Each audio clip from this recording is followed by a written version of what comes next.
بھارت کے army chief نے پھر پاکستان کو للکارا ہے۔ جناب آپ کے تو لائن آف کنٹرول کے اوپر مبینہ طور پر دہشت گردوں کے لانچنگ پیڈز ہیں، ہم تو سرجیکل سٹرائکس کریں گے۔ آپ نے مان لیا ہندوستان آپ کا دشمن ہے اور وہ کرے گا۔ ہائیبرڈ وارفیئر مثال کے طور پہ ہے، اور مودی صاحب نے تو آپ جانتے ہوں گے مودی صاحب کو، وہ ہے آدمی ہندوستان میں، انہوں نے کہا کہ جی ایک سٹیج پہ کھڑے ہو کے ہم پاکستان کو آئسولیٹ کر دیں گے۔ ہم نے متین صاحب رونا پیٹنا نہیں ہے، رونا پیٹنا نہیں ہے ناظرین۔ تو ایک بیکار جنگ ہے، بے مقصد جنگ ہے، جس سے کچھ حاصل نہ انڈیا کو ہے نہ پاکستان کو ہے، اور خدا انہیں توفیق دے کہ وہ اس پہ کوئی سمجھوتا کر سکے۔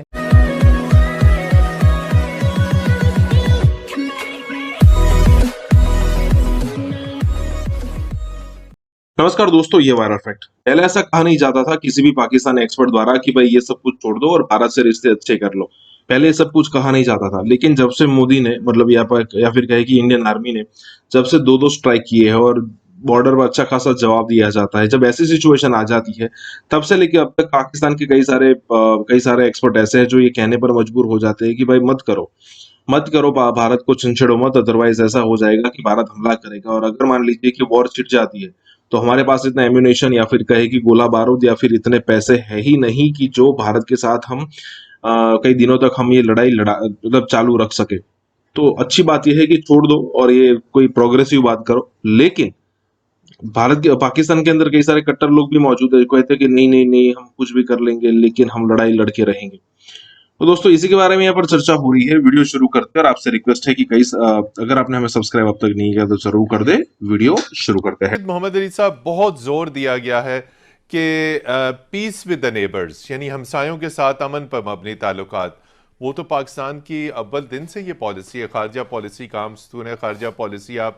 نیشنل ڈیفنس یونیورسٹی میں پڑھاتے بھی رہے۔ پاکستان نے تو کہا افغانستان کے ساتھ بھی امن، بھارت کے ساتھ بھی امن، لیکن بھارت کی جانب سے تو ہمیں خونخوار پہلو نظر آئے۔ اور ابھی جس وقت یہ نیشنل پالیسی سیکیورٹی پالیسی کا اجرا ہو رہا تھا، ایک روز قبل ہی بھارت کے آرمی چیف نے پھر پاکستان کو للکارا ہے۔ جناب آپ کے تو لائن آف کنٹرول کے اوپر مبینہ طور پر دہشت گردوں کے لانچنگ پیڈز ہیں، ہم تو سرجیکل سٹرائکس کریں گے، اور پاکستان نے کوشن بھی کیا۔ تو جس وقت پالیسی کا اجرا کیا جا رہا ہے اسی وقت تو بھارت کی جانب سے انتہائی نیگیٹو رسپانس آتا ہے۔ تو ایسی سچویشن میں، ایسے پوسچرز میں ہمسایوں سے امن کیسے ممکن ہے؟ جی بہت شکریہ۔ بالکل صحیح آپ نے کہا۔ دیکھیے جو اس وقت زمینی حقائق ہیں اور جو تصویراتی ماحول ہے اس کو اگر سامنے رکھا جائے تو آبویسلی اس ڈاکومنٹ کا اس ٹائم پہ جو اجرا ہے وہ اس ڈاکومنٹ کو بہت کلوزلی ہمارے نیبرز اور انٹرنیشنل کمیونٹی نے بھی پڑھا ہوگا، let me assure you this, اور ہمارے مشرقی ہمسائے سے اس کے اوپر کمنٹری اور اس کا انالیسس آلریڈی آ چکا ہے، ٹھیک ہے، اور وہ بہت یعنی کہ باریکی سے انہوں نے ایک لفظ کو پڑھا اور انالائز کیا ہوگا، اور اس پہ کمنٹس آ بھی رہے ہیں۔ تو یہ جو آپ نے بات کی، اسی حوالے سے اسی کانٹیکسٹ میں دیکھنا بڑا امپورٹنٹ ہے کہ کل جب صبح کے ٹائم پہ نیشنل سیکورٹی پالیسی کا اجرا کیا گیا تو اس کے چند گھنٹوں کے بعد دفتر خارجہ کی بریفنگ میں ایک بہت امپورٹنٹ وارننگ جاری کی گئی، خدشے کا اظہار بھی اور ساتھ وارننگ بھی دی گئی کہ بھارت کی جانب سے عالمی برادری کو وارن کیا گیا کہ بھارت کی جانب سے اس کے داخلی سیاسی ماحول کے پیش نظر کچھ غیر ذمہ دارانہ حرکت کی توقع ہم کر رہے ہیں، اور جس کو عرف عام میں فالس فلیگ کہا جاتا ہے، کیونکہ اس وقت جو یو پی کے الیکشنز آ رہے ہیں اس میں جو اس وقت صاحب اقتدار پارٹی ہے بی جے پی، اس کی پوزیشن اتنی کانفیڈنٹ نہیں ہے، کیونکہ اکنامیکلی کووڈ کی وجہ سے انڈیا نے اور جو بی جے پی کی پالیسیز بھی رہی ہیں بہت اچھا پرفارم نہیں کیا ہے، تو they need external diversion, an external بہانہ جس کے بیسس پہ ان کو اینٹی مسلم سینٹیمنٹ کا اور اینٹی پاکستان سینٹیمنٹ کا ووٹ مل سکے، کیونکہ اکنامک اور گورننس کی پروگرس کے اوپر تو ان کو ووٹ ملنے کی زیادہ امید نہیں ہے۔ تو ہم نے عالمی برادری کو وارن کیا ہے، متنبع کر دیا ہے اور وارن کر دیا ہے۔ اس کی وجہ یہ ہے کہ پاکستان کی دفاعی افواج جو ہیں وہ تیار ہیں، اور جہاں ایک جانب ہم امن کی خواہش کا مسلسل اظہار کرتے رہے ہیں، جو کہ اس پالیسی کا بھی مین پہلو ہے فورن پالیسی کے حوالے سے، لیکن ہم اس کو بھی انڈرلائن کرتے ہیں کہ ہماری امن کی جو خواہش ہے اس کو کمزوری سے تعبیر یا کنفیوز نہ کیا جائے، اور اس لیے اس کے جو 3 ایسپیکٹس ہیں اس کو ریٹریٹ کرنا اس کانٹیکس میں ضروری ہے ڈیفنس میں، ڈیفنس، ڈیٹرنس اینڈ ڈیولپمنٹ۔ تو ہم نے ڈیفنس میں ان تینوں چیزوں کا خیال رکھنا ہے۔ ڈیفنس میں ڈیٹرنس اور ڈیفنس، ڈیولپمنٹ، ڈیٹرنس اور ڈیفنس، یہ تینوں یعنی کہ میں کوئکلی اگر ایکسپلین کر دوں، اس کا مطلب یہ ہے کہ ڈیٹرنس جو ہے ہمارا بہت کریڈیبل ہے، جو ہمارا نیوکلیئر ڈیٹرنس ہے وہ اس کے اوپر تو کوئی اور وہ باقی ایلیمنٹس آف نیشنل پاور اور ڈیفنس کے ساتھ سنرجائزڈ ہے۔ تو ہماری دفاعی افواج تیار ہیں، ہمارا ڈیفنس، ہمارا ڈیٹرنس کریڈیبل ہے، لیکن ساتھ ہی ساتھ ہم فیوچر میں اس میں مزید امپروومنٹ لاتے رہیں گے تاکہ بھارت ہماری کسی بھی شک و شبے میں نہ رہے کہ وہ ہمیں ایکسپلائٹ کر سکتا ہے۔ ایمبیسڈر نجم الثاقب صاحب، اس وقت دنیا میں بیانیہ کی جنگ ہے، پروپیگنڈا کیا جاتا ہے، پروپیگنڈے کا توڑ کیا جاتا ہے، اور آپ نے دیکھا کہ گزشتہ 15 برس سے بھارت پاکستان کے خلاف ایک منظم پروپیگنڈا کرتا رہا، لیکن ہمیں تو اس کی خبر نہیں ہو سکی۔ خبر ہمیں دی EU ڈس انفو لیب نے۔ اس مرتبہ اس قومی سلامتی پالیسی میں خاص طور پر ڈس انفارمیشن کا مقابلہ کیسے کرنا ہے، اپنے بیانیے کو کیسے پروجیکٹ کرنا ہے، اس کے اوپر بھی خاصا زور دیا گیا۔ تو آپ سمجھتے ہیں کہ عالمی برادری جو اس وقت ہمارا بیانیہ ہے وہ سنے گی، اور جو ہم ہندوستان، صرف ہندوستان نہیں، اس وقت اور بھی کئی بین الاقوامی ایلیمنٹس ہیں جو پاکستان مخالف پروپیگنڈے میں مصروف ہیں، تو پروپیگنڈے کے لیے آپ وزارت خارجہ میں بڑی اہم پوزیشنز پہ بیٹھے رہے، بڑے اہم ملکوں میں سفیر رہے، کیا میکینزم، طریقہ کار ہو سکتا ہے کہ ہم اس پاکستان کے خلاف منظم اس پروپیگنڈے کا مؤثر توڑ کر سکیں؟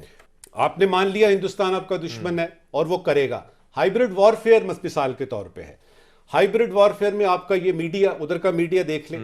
آپ کا ادھر کی انٹیلیجنس دیکھ لیں، را دیکھ لیں، اس کو افغانستان میں دیکھ لیں، دنیا میں ان کے ڈپلومیٹس دیکھ لیں وہ کیا کر رہے ہیں، وہ کون کون سے آرٹیکل لکھ رہے ہیں، وہ کس کس طریقے سے پاکستان کو خدا نخواستہ ڈیگریڈ کرنے کی کوشش کر رہے ہیں۔ اور مودی صاحب نے تو، آپ جانتے ہوں گے مودی صاحب کو، وہ ہے آدمی ہندوستان میں، انہوں نے کہا کہ جی ایک سٹیج پہ کھڑے ہو کے ہم پاکستان کو آئسولیٹ کر دیں گے، اور ابھی یہ جو OIC کی میٹنگ ادھر ہوئی ہے اتنی بڑی، اس نے بتایا کہ ایسا نہیں۔ ہم نے متین صاحب رونا پیٹنا نہیں ہے، رونا پیٹنا نہیں ہے۔ ناظرین، بھارتی آرمی چیف نے جو ہارون صاحب بیان دیا سیاچن کے حوالے سے کہ بھارتی افواج کی ہم واپسی کر سکتے ہیں، مگر وہ واپسی بڑی مشروط انہوں نے رکھی ہے، اس کی ڈیٹیل ذرا شیئر کیجئے ہمارے ساتھ، اور اس کا پس منظر بھی۔ تو ایک بیکار جنگ ہے، بے مقصد جنگ ہے، جس سے کچھ حاصل نہ انڈیا کو ہے نہ پاکستان کو ہے، اور خدا انہیں توفیق دے کہ وہ اس پہ کوئی سمجھوتا کر سکیں۔ انڈیا کی جو یعنی ضد ہے جو اب ہوتے ہوتے یہاں تک پہنچ گئی ہے کہ عالمی برادری کہہ رہی ہے، دنیا کی انسانی حقوق کی تنظیمیں کہہ رہی ہیں، سب سے زیادہ قابل اعتبار تنظیمیں کہہ رہی ہیں کہ 20 کروڑ مسلمانوں کی جان خطرے میں ہے، عیسائیوں کی بھی ہے، بدھوں کی بھی ہے، سکھوں کی بھی ہے، تو کوئی ہو سکتی ہے پیش رفت، اور ساتھ ساتھ دھمکی بھی دے رہے ہیں، آپ کو پتہ ہے۔ مگر یہ انہوں نے کہا کہ ایکچوئل جو کنٹرول لائن ہے وہ جہاں پہ یعنی بھارتی فوج بیٹھی ہوئی اس کو سرحد تسلیم کرے۔ پاکستان اسے کیسے سرحد تسلیم کر سکتا ہے؟